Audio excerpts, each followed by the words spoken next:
नमस्कार, good news Bharat के YouTube channel पर आप सभी दर्शकों का स्वागत है। मैं संजीव शर्मा और आइए देखते हैं गुड न्यूज़ भारत पर आजमगढ़ की खबरें फटाफट अंदाज में।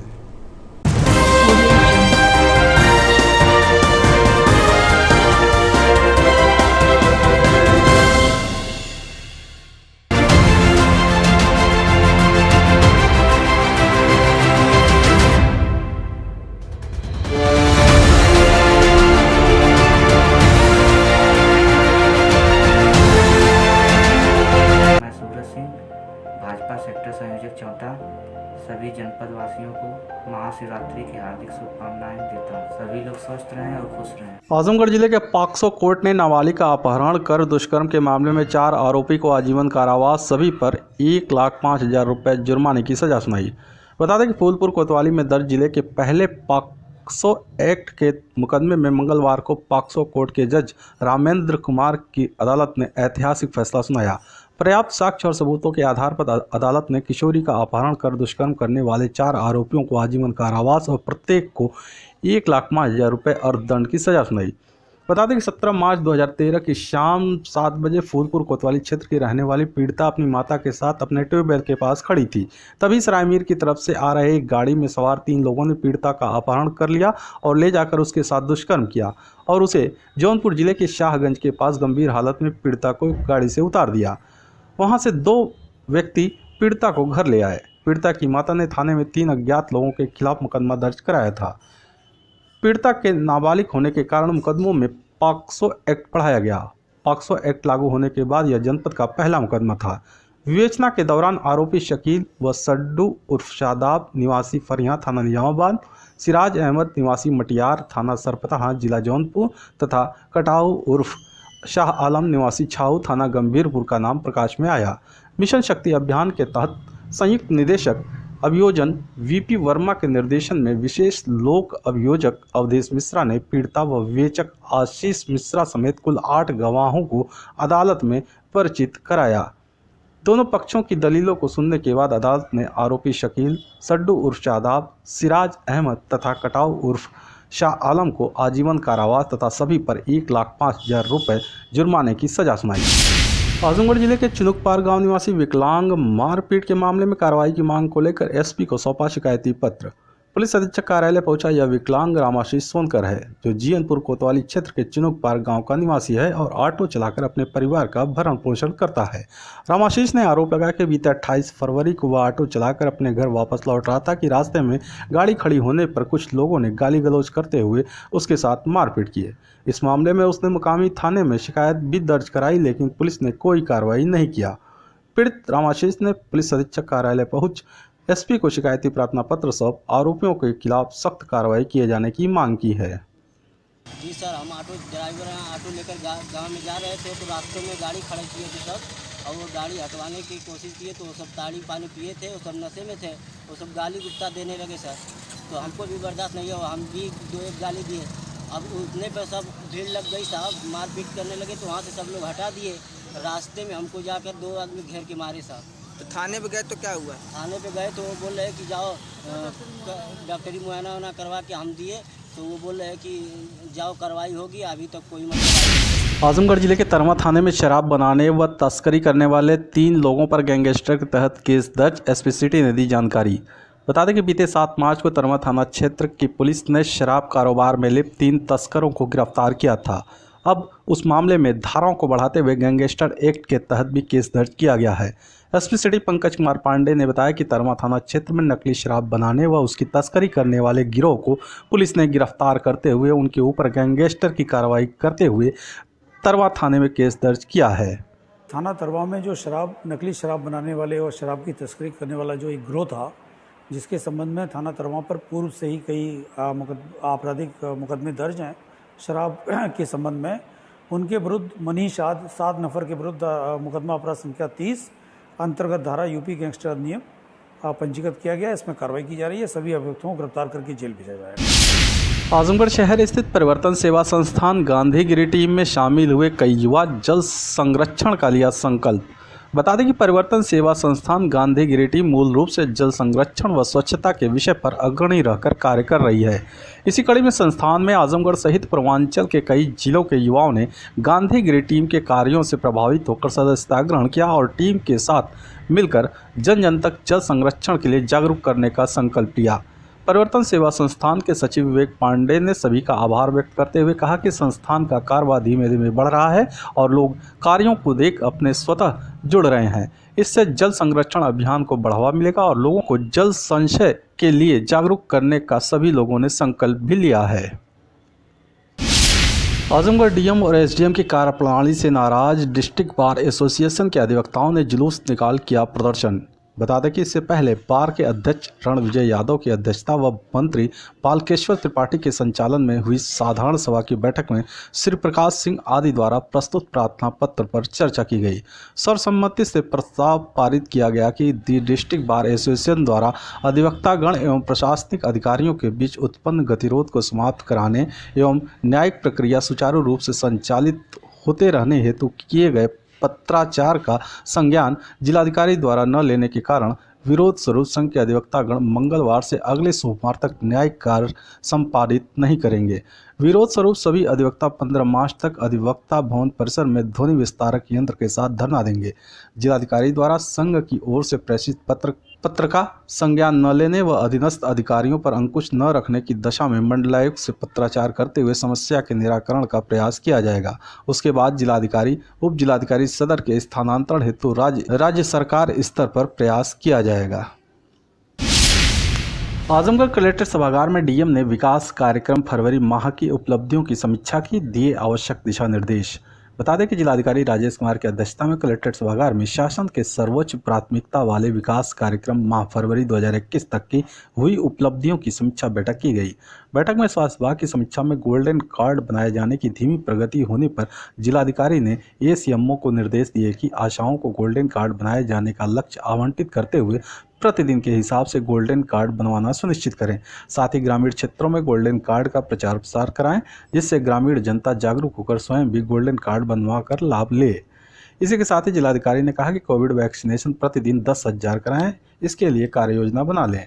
ऑपरेशन कायाकल्प के अंतर्गत प्राथमिक विद्यालयों में आधारभूत सुविधाओं के अंतर्गत टाइलीकरण, दिव्यांग शौचालय, पानी पीने की व्यवस्था की समीक्षा विकास खंडवार की गई। समीक्षा के दौरान पाया गया कि ऑपरेशन कायाकल्प के अंतर्गत प्राथमिक विद्यालयों में आधारभूत सुविधाओं की प्रगति बेहद खराब है, जिस पर जिलाधिकारी ने समस्त खंड विकास अधिकारियों को निर्देशित करते हुए कहा कि प्राथमिकता के आधार पर 1 सप्ताह के अंदर आधारभूत सुविधाओं को पूर्ण कराना सुनिश्चित करें, जिससे जनपद की रैंकिंग एक श्रेणी में आ सके। पंचायत भवन निर्माण की समीक्षा में बेहद खराब प्रगति पाए जाने पर जिलाधिकारी ने डीपीआरओ व खंड विकास अधिकारियों को निर्देश दिए कि अभी भी जो पंचायत भवन अपूर्ण की स्थिति में है उसे प्राथमिकता के आधार पर पूर्ण कराना सुनिश्चित करें। जिलाधिकारी ने समस्त खंड विकास अधिकारियों को निर्देश दिया कि कन्या सुमंगला योजना के अंतर्गत विकास खंड स्तर पर जो भी आवेदन पत्र लंबित है उसका निस्तारण प्राथमिकता के आधार पर कराना सुनिश्चित करें। गोवंश आश्रय स्थल की समीक्षा में पाया गया कि अभी भी छुट्टे पशु गो संरक्षण केंद्रों में नहीं रखे गए हैं तथा सहभागिता योजना अंतर्गत भी गोवंश की संरक्षण में धीमी प्रगति पाए जाने पर जिलाधिकारी ने मुख्य पशु चिकित्सा अधिकारी को निर्देशित करते हुए कहा कि जो भी छुट्टे पशु घूम रहे हैं उन्हें 3 दिन के अंदर गोवंश आश्रय स्थल में रखवाना सुनिश्चित करें एवं सहभागिता योजना अंतर्गत गोवंश को संरक्षित करने हेतु चिन्हित व्यक्तियों को दें। आजमगढ़ सीएमओ ने सभी पीएससी सीएससी प्रभारियों से कहा कि 31 मार्च तक हर हाल में 1,19,906 का कोविड टीकाकरण लक्ष्य पूरा करना है। मुख्य चिकित्सा अधिकारी डॉक्टर ए के मिश्रा ने समस्त अधीक्षक प्रभारी चिकित्सा अधिकारी सामुदायिक प्राथमिक केंद्रों को अवगत कराया है कि शासन के निर्देशानुसार 60 वर्ष से अधिक व्यक्तियों एवं 45 से 59 वर्ष के कोमॉर्बिड व्यक्तियों को कोविड-19 वैक्सीनेशन से आच्छादन हेतु वृहद कार्यक्रम चलाया जाना है। इसके अंतर्गत आपके अधीनस्थ समस्त ब्लॉक स्तरीय सामुदायिक व अतिरिक्त प्राथमिक स्वास्थ्य केंद्रों पर सप्ताह में 3 दिवस सोमवार, बृहस्पतिवार व शुक्रवार को कोविड-19 का टीका लगाया जाएगा। उन्होंने समस्त सामुदायिक प्राथमिक स्वास्थ्य केंद्रों के अधीक्षक प्रभारी चिकित्सा अधिकारियों से कहा कि आप सभी स्वयं विधायक, क्षेत्रीय जनप्रतिनिधियों एवं समाज सेवी संगठनों से व्यक्तिगत रूप से अनुरोध कर कार्य में सहयोग प्राप्त करें। प्रत्येक दशा में 31 मार्च 2021 तक जनपद का लक्ष्य 1,19,906 का 100% टीकाकरण सुनिश्चित हो। टीकाकरण केंद्रों पर साफ सफाई, शुद्ध पेयजल की व्यवस्था आदि सुनिश्चित की जाए। सीएमओ ने बताया कि मुख्यमंत्री जी द्वारा निर्देश दिया गया है कि प्रत्येक स्तर पर इसका व्यापक प्रचार प्रसार कराया जाए। आशा संगनी एवं आंगनबाड़ी कार्यकर्त्री के द्वारा घर घर भ्रमण कराकर लाभार्थियों को नजदीक के टीकाकरण केंद्र पर बुलाकर आच्छादित कराया जाए। आजमगढ़ जिले के रिक्शा स्टैंड पर शिक्षक महासंघ ने एक दिवसीय धरना देकर सरकार की नीतियों का किया विरोध। बता दें कि प्रदेश संगठन के आह्वान पर सोमवार को उत्तर प्रदेश शिक्षक महासंघ की ओर से शहर के रिक्शा स्टैंड पर धरना प्रदर्शन किया गया। साथ ही विधान परिषद में बगैर बहुमत के पारित किए गए उत्तर प्रदेश शिक्षा सेवा अधिकरण विधेयक 2021 की प्रतियां जलाई गईं। इस दौरान वक्ताओं ने कहा कि किसी भी दशा में नियम के विरुद्ध कार्य नहीं होने देंगे। माध्यमिक शिक्षक संघ के अध्यक्ष ब्रजेश राय ने कहा कि भाजपा सत्ता के मद में चूर है। सरकार शिक्षकों के हितों को साथ बार बार खिलवाड़ कर रही है, जिसे शिक्षक कभी बर्दाश्त नहीं कर सकता। आजमगढ़ कलेक्टर सभागार में कैबिनेट मंत्री सुरेश राणा की अध्यक्षता में आयोजित जिला योजना समिति की बैठक में 82,066.04 लाख का बजट हुआ पास।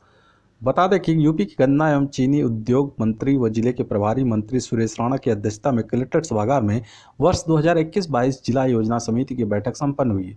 बैठक में मुख्य विकास अधिकारी आनंद कुमार शुक्ला ने बताया कि वर्ष 2021-22 हेतु कृषि विभाग के लिए 32 लाख, गन्ना विभाग के लिए 145.23 लाख, लघु एवं सीमांत कृषक सहायता हेतु 934 लाख, पशुपालन हेतु 200.71 लाख, दुग्ध विभाग हेतु 152.17 लाख, सहकारिता विभाग हेतु 550 लाख, वन विभाग हेतु 1,199.17 लाख, ग्राम विकास के विशेष कार्यक्रम हेतु 3,313.52 लाख, मनरेगा हेतु 28,850.48 लाख, सामुदायिक विकास कार्यक्रम हेतु 198.26 लाख, निजी लघु सिंचाई हेतु 273 लाख, राजकीय लघु सिंचाई हेतु 70.43 लाख, वैकल्पिक ऊर्जा हेतु 10.65 लाख, खादी एवं ग्रामोद्योग हेतु 1 लाख, सड़क एवं पुल में 13,437.78 लाख, पर्यावरण हेतु 2 लाख,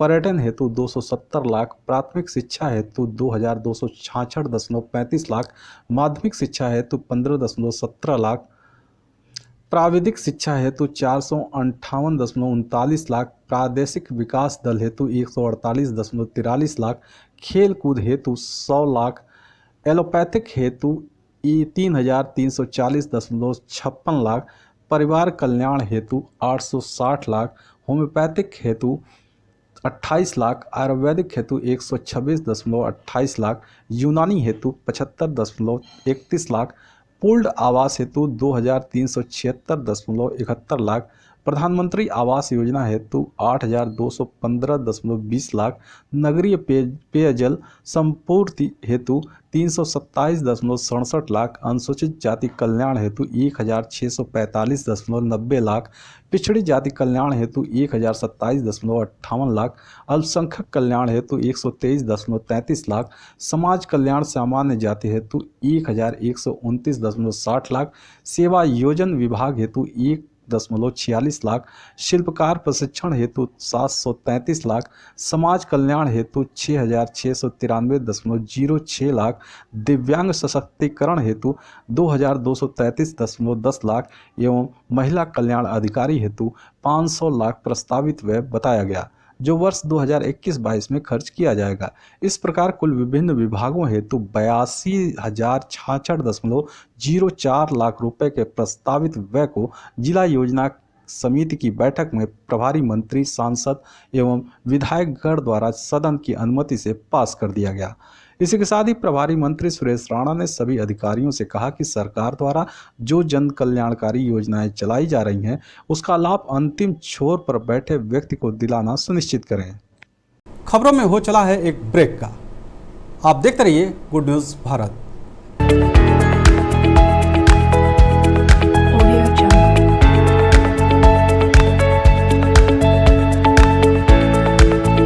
ब्रेक के बाद एक बार फिर से आपका स्वागत है। आइए देखते हैं आजमगढ़ की खबरें फटाफट अंदाज में।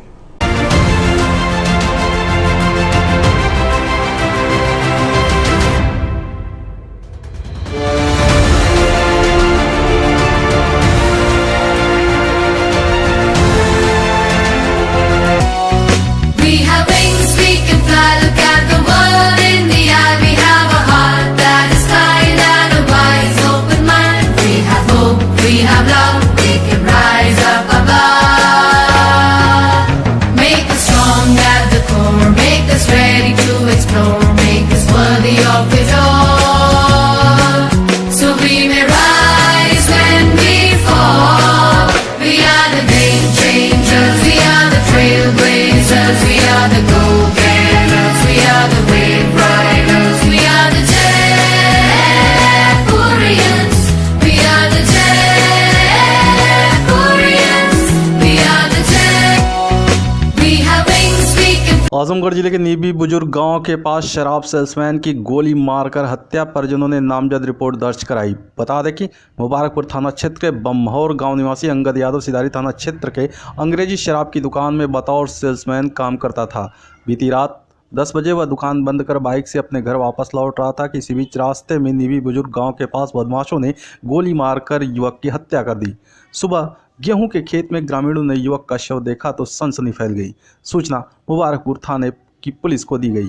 मौके पर पहुंची पुलिस युवक का शिनाख्त कराने में जुटी तो युवक की शिनाख्त बम्हौर गांव निवासी अंगद यादव के रूप में हुई। परिजनों को पुलिस ने सूचना दी। मुकामी थाने पहुंचे परिजनों ने बताया कि कुछ दिन पहले जहानागंज थाना क्षेत्र के कारी 7 गाँव निवासी पिंटू यादव व शिवानंद उर्फ सोनू चौबे अंगद यादव के मोबाइल पर फ़ोन कर जान से मारने की धमकी दिए थे। शराब की दुकान पर रहते थे। एक पिंटू और एक कोई चौबे जी है ना, जो बता रहे हैं सोनू चौबे और एक पिंटू यादव कारी 7 और जहानागंज के जो पंडित जी थे, इन लोगों से कभी टेलीफोन आया। राम रतन यादव हैं जो कारी 7 के हैं, इनके साथ सेल्समैन वो भी थे पार्टनर। उसके बाद ये हमारे चाचे का लड़का फ़ोन उठाया तो पूछे कहाँ है, तो बताया कि लाइटिंग होने गए हैं, आ जाएंगे तो हम आपकी बात करा देंगे। उनको गाली वाली धमकी दी जाती है, कहेगी ठीक से बात करो। उसके बाद वो 4-5 बार जो है जब भी दारू पीता था और कहीं रहता था बस उसको मरवा देंगे, जान से मारेंगे या गोली मारेंगे, उसको पक्का गोली मारेंगे। इस तरह का उसका जो है बार बार बयान आता था। तो वहीं इस मामले में एसपी सिटी पंकज कुमार पांडे ने बताया कि युवक को 3 गोली लगी है। शव को कब्जे में लेकर पोस्टमार्टम के लिए भेज दिया गया है। प्रथम दृष्टया पुरानी रंजिश का मामला सामने आ रहा है। परिजनों की रिपोर्ट के आधार पर आवश्यक कार्रवाई की जा रही है। मुबारकपुर में आज सुबह थाने पर सूचना प्राप्त हुई थी कि किसी व्यक्ति का खेत शव में पड़ा हुआ है। बम्हौर गांव के पास नीबी बुजुर्ग का जो रकबा लगता था वहां की सूचना थी। थाना पुलिस मौके पर पहुंची। उसके बाद उस शव की शिनाख्त भी हुई। अंगद यादव पुत्र कपिल देव यादव के रूप में उसकी शिनाख्त की गई और उसके शरीर में एक सिर पे और 2 गोली और लगी हुई पाई गई हैं। शव को कब्जे पुलिस लेकर जो है पोस्टमार्टम के लिए भेजा गया है। परिजनों से तहरीर प्राप्त की जा रही है। साक्ष्य के आधार पर इसमें कार्रवाई की जाएगी। प्रथम दृष्टया ये रंजिश का लग रहा है, क्योंकि इसमें पूर्व में भी मर्डर की रंजिश इस परिवार से रही है। कोटा में बोलेरो ऑटो टक्कर में घायल हुए दूल्हे के भाई की इलाज के दौरान जौनपुर अस्पताल में हुई मौत से परिजनों में मचा कोहराम। विगत रविवार को कोटा बुजुर्ग गांव के पास एक शख्स को कुचलकर भाग रही बोलेरो ने बारात जा रहे ऑटो में जोरदार टक्कर मार दी थी, जिसमें 14 लोग घायल हुए थे, जबकि एक व्यक्ति की मृत्यु हो गई थी। इस मार्ग दुर्घटना में घायल दूल्हे के भाई की भी उपचार के दौरान सोमवार को मौत हो गई। आपको बता दें, रविवार को ऑटो से बारात जाते समय देवगांव कोतवाली क्षेत्र के कोटा बाजार के पास बोलेरो के धक्के से दूल्हे के भाई समेत कुल 14 लोग घायल हुए थे। घायलों का जौनपुर में उपचार चल रहा है। बरदा निवासी 30 वर्षीय सोनू पुत्र बड़े लाल उर्फ बड़कू सरोज के भाई श्रवण की शादी देवगांव कोतवाली क्षेत्र के मसीरपुर निवासी अच्छे लाल की बेटी से तय थी, जो कि पालेमेश्वरी धाम पर रविवार को संपन्न होने वाली थी। शादी कार्यक्रम में शामिल होने के लिए परिजन तथा रिश्तेदार ऑटो से उपरोक्त स्थान पर जा रहे थे कि कोटा बुजुर्ग गांव के पास पहुंचते ही एक बोलेरो ने अधेड़ को धक्का मारने के बाद ऑटो को भी धक्का मार दिया था, जिससे ऑटो में सवार दूल्हे के भाई समेत कुल 14 लोग घायल हुए थे। घायलों को CHC लालगंज से जौनपुर के लिए रेफर कर दिया था, जहां उनका इलाज चल रहा था कि इसी बीच सोनू की सोमवार को मौत हो गई। घटना के बाद से परिजनों में पूरी तरह कोहराम मच गया। मृतक शादीशुदा है तथा उसकी 3 बेटियां हैं। वो JCB चालक था। ग्रामीण न्यायालय की मांग को लेकर आज मंगलवार को अधिवक्ताओं ने तहसील परिसर का चक्रमण करते हुए प्रदर्शन किया और तहसीलदार को ज्ञापन सौंपा। तहसील बार और दी बार एसोसिएशन के अधिवक्ताओं ने संयुक्त रूप से वरिष्ठ अधिवक्ता समर बहादुर सिंह के नेतृत्व में लालगंज में आज ग्रामीण न्यायालय की स्थापना को लेकर प्रदर्शन कर तहसीलदार हेमंत कुमार गुप्ता को एक ज्ञापन सौंपा। प्रदर्शन को संबोधित करते हुए वक्ताओं ने बताया कि लालगंज में ग्रामीण न्यायालय की स्थापना को लेकर अधिवक्ता विगत कई वर्षों वर्षों से संघर्षरत हैं, लेकिन उनकी यह मांग नहीं मानी जा रही है। इसीलिए आज पुनः मंगलवार को न्यायिक कार्यों से विरत रहकर विरोध प्रदर्शन कर रहे हैं। इसके बावजूद शासन प्रशासन द्वारा ध्यान नहीं दिया जा रहा है। उन्होंने आरोप लगाया कि स्थानीय प्रशासन द्वारा लालगंज में न्यायालय स्थापना न हो, इसके लिए मनमानी रिपोर्ट भी भेज दी जाती है। चक्रमण करने वालों में विंध्यवासिनी राय, धर्मेश पाठक, रामसेवक यादव, हामिद अली, विजय प्रकाश पांडे, इंद्रभानु चौबे, आत्माराम, नागेंद्र सिंह, संतोष कुमार सिंह, लल्ले मिश्रा, ओम प्रकाश वर्मा, जितेंद्र सिंह, राजनाथ यादव सहित अन्य अधिवक्ता उपस्थित रहे।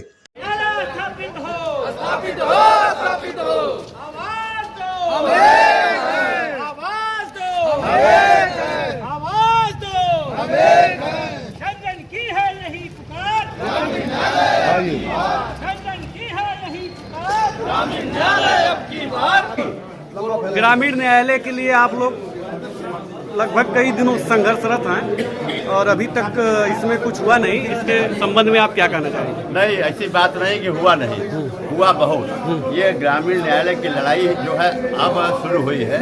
इसके पहले 1989 से हमारा ये एसोसिएशन दीवानी कोर्ट की स्थापना के लिए निरंतर लड़ता चला रहा है और कई बार इसमें जो है भवन देखा गया, किराएदारी तय हुई।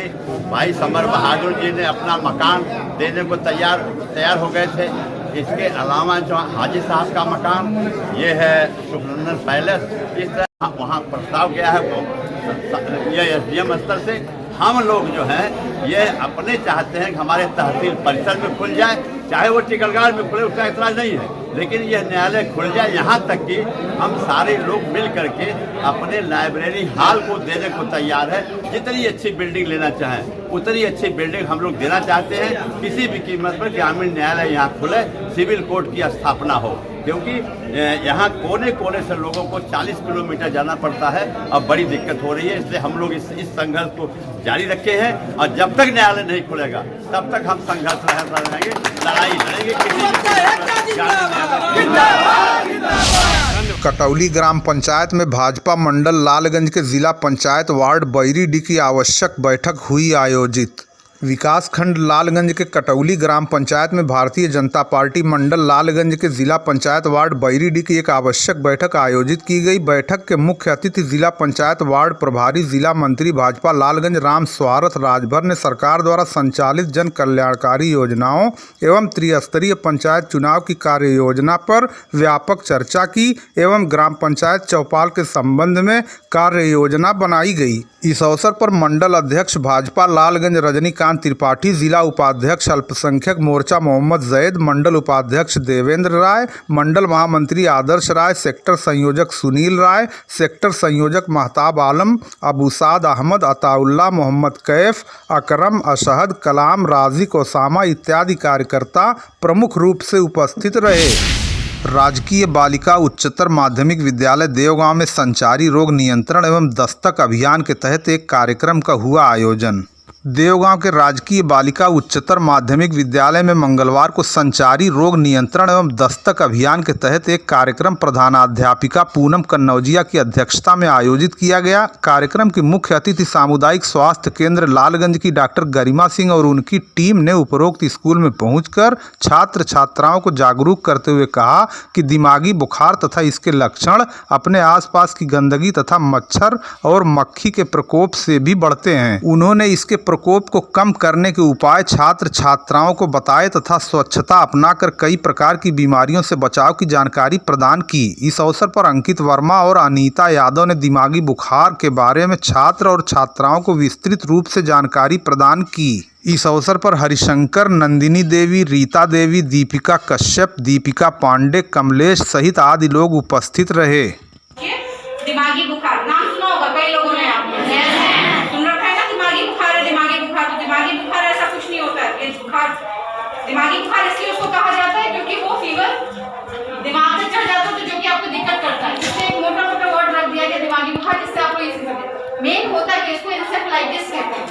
इसमें जो है मेन जो है जैसे डेंगू, मलेरिया ये सारी चीजें होती हैं, वैसे ही ये भी एक बीमारी है जो हम चाहें तो जिससे बच सकते हैं। ठीक है, ऐसा नहीं है। अगर हम ध्यान देंगे, साफ सफाई पे ध्यान देंगे, सारी चीजों से, तो इस बीमारी का बचाव कर सकते हैं। ठीक है, हम लोग इससे बच सकते हैं।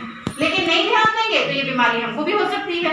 ठीक, इसमें होता है क्या एक्चुअली, ये जैसे मलेरिया, डेंगू वगैरह मच्छर के काटने से होता है, वैसे ही ये बीमारी भी मच्छरों के काटने की वजह से होती है। मच्छर क्या करते हैं, जैसे सुअर वगैरह कोई भी गंदी जगहों पे जो जानवर जाते हैं, जब मच्छर उन जानवरों को काटते हैं तो वो आके फिर आपको काटते हैं। जैसे मलेरिया टाइफाइड, जिसको कॉमन बीमारी जो आप लोगों ने सुना, वैसे वो आके हमें काटते हैं, तो ये इन्फेक्शन हमारी बॉडी में होता है। लालगंज में कांग्रेस पार्टी की त्रिस्तरीय पंचायत चुनाव को लेकर आवश्यक बैठक हुई संपन्न। लालगंज में कांग्रेस कार्यालय पर सोमवार को त्रिस्तरीय पंचायत चुनाव को लेकर एक आवश्यक बैठक लालगंज ब्लॉक के पूर्व अध्यक्ष और कांग्रेस के जिला चुनाव संचालन समिति के अध्यक्ष संतोष राय की अध्यक्षता में आयोजित की गई, जिसमें वक्ताओं ने संबोधन में कहा, पार्टी त्रिस्तरीय चुनाव में जिला पंचायत और ग्राम प्रधान पद के लिए अपने समर्थित उम्मीदवार उतारेगी, जिसके लिए सभी उम्मीदवारों को अपना एक एप्लीकेशन पार्टी कार्यालय पर 10 मार्च तक जमा करना होगा। साथ आने वाले चुनाव के लिए पार्टी की रूपरेखा करते हुए विस्तृत रूप से चर्चा की गई। कार्यक्रम का संचालन लालगंज कांग्रेस पार्टी के ब्लॉक अध्यक्ष अहमर वकार ने की। इस अवसर पर दुखरन पासवान, रामप्रसाद चौहान, वंश नारायण मिश्र, सुधीर श्रीवास्तव, रामानंद सागर, गुलाब चंद, रमेश यादव, अवधेश सेठ, धीरज राय, केशव प्रसाद राय, प्रशांत कुमार राय सहित आदि लोग उपस्थित रहे। प्राथमिक विद्यालय द्वितीय बर्रा मार्टिनगंज में अंतर्राष्ट्रीय महिला दिवस के अवसर पर बालिकाओं को दी गई सेल्फ डिफेंस की ट्रेनिंग। आत्मरक्षा को लेकर आज सोमवार को अंतर्राष्ट्रीय महिला दिवस के अवसर पर बालिकाओं को मार्टिनगंज के बर्रा प्राथमिक स्कूल द्वितीय पर सेल्फ डिफेंस ट्रेनिंग का आयोजन किया गया तथा विद्यालय परिवार की ओर से मिशन सुरक्षा के तहत ट्रेनिंग कार्यक्रम का आयोजन हुआ। इसमें बर्रा द्वितीय के कक्षा 3, 4, 5 से 40 से भी अधिक बच्चियों ने प्रतिभाग किया। मिशन सुरक्षा की शुरुआत लड़कियों को सेल्फ डिफेंस ट्रेनिंग के बारे में जानकारी देने के साथ की गई। तत्पश्चात अतिथि राजेश त्रिपाठी ने बच्चों को प्रेरक शब्दों से हौसला बढ़ाया। ट्रेनर संदीप श्रीवास्तव ने उन्हें ऐसी परिस्थितियों से बचाव के छोटे छोटे ट्रिक्स भी बताए। 2 घंटे से अधिक समय तक चले ट्रेनिंग सेशन में लड़कियों को डेमो देकर बताया गया कि यदि विपरीत परिस्थितियां बन जाएं तो उन्हें किस प्रकार खुद को बचाना है। इस दौरान लड़कियों ने सेल्फ डिफेंस से जुड़ी बातों को लेकर सवाल जवाब भी किए, जिसका एक्सपर्ट संदीप श्रीवास्तव ने जवाब देकर सभी को संतुष्ट किया। कहाँ करेंगे, देख रहे हैं ना, ऐसे उठाएं आप, ऐसे अटैक करेंगे। इनके अंदर जितनी भी ताकत रहेगी ये ऐसे क्या हो जाएंगे, गिर जाएंगे। बात समझ में आ रही है, समझ में आ रही है कि नहीं? कैसे करना है, इसे आप छोड़िए। अब जैसे मैं जा रहा हूँ, ये अचानक हाथ पकड़े, ये गैप है, अब दूरी बनाने की कोशिश करिए, पहले छुड़ाने की कोशिश। आप अपनी तरफ ये देखिए गैप मिला, ये जब गैप मिलेगा तुरंत हम क्या करेंगे, इस पैर से या फिर इस पैर से जो चल सके। समझ में आई बात? आओ एक बार ट्राई करते हैं। मारना नहीं, टच करना है। नहीं अभी देखिए कुछ और बता। कौन पकड़ेगा हाथ कैसे पकड़ना है? पहले उज्जवल आ रही हैं और आपने अचानक उनका हाथ पकड़ लिया है। ये जाएंगी है ना, आप जाओ, जाइए इधर ना, आप आइए यहाँ से, आप जाओगे, इसे गई, ये मैंने पकड़ लिया है ना, गैप मिला, आप अपनी तरफ खींचिए, मैं अपनी तरफ खींचा, देखिए गैप मिला, यहाँ है ना, तो आप अपनी तरफ खींचिए, ये देखिए गैप मिला। अब क्या करना है आपको, यस, ऐसे माना, लेकिन धीरे से नहीं, दम, जितना ताकत है आपके पास, ठीक ना, क्या करना है, दम दम रखना।